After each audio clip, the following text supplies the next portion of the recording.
now that we know how to generate the the player, let's get into how you generate the playlist file, because many of you that have probably played around with the player realize, how do I get that playlist to show up this way?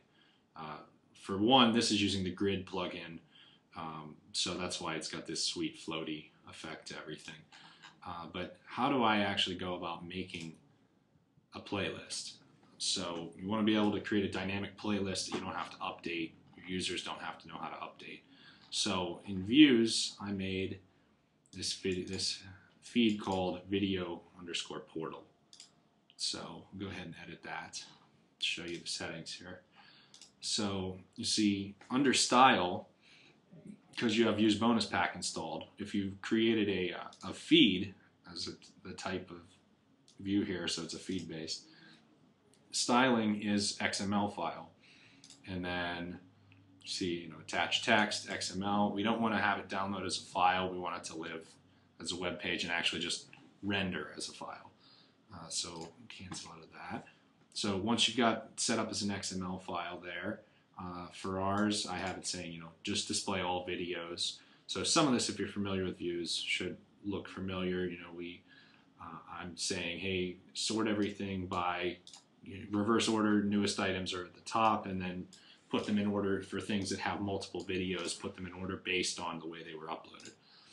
So in the path over here, you'll see that's where that XML file comes into play. So I just named the path this View Video Portal XML. Attached to the posting is actually what that file looks like. So I'll go ahead and open it up in the background, and then I'll show it to you. It's very simple, so the three things that you need for this file to work is you need a title, you need a URL to the video, and you need a URL to the photo that you're using. That's what generates that little thumbnail photo. So title, very simple. You put title there. You don't want it to link to anything, so you just want it to literally output just the title. Video, now we're using embedded video fields, so you get some different options. But what you want to go with is URL to original video. This will give you the www.youtube.com/whatever the video name is. And this part's really important. Under label, you want to change it from whatever you have it set as to custom, and then name it location, because that's what the XML file is looking for on the JW player side. So I've got that in. Photo now, because you need an image in order for it to render properly.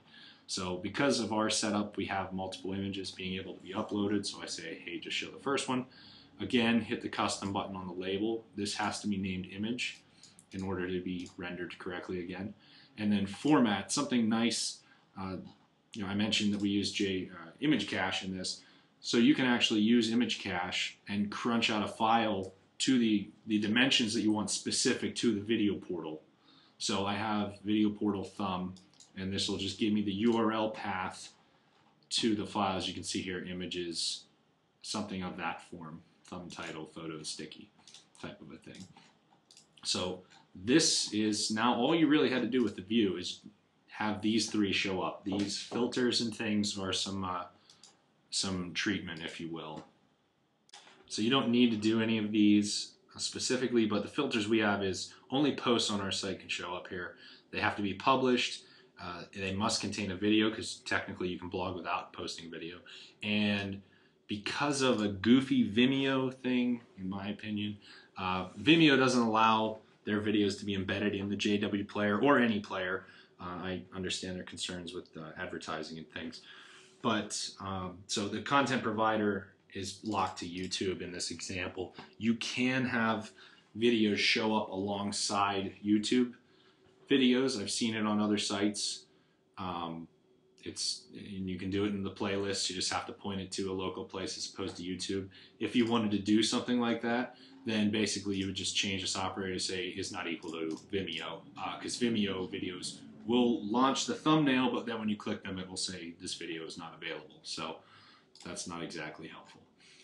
So the next part, I'm going to show how you structure the file and then what it ends up looking like as the output.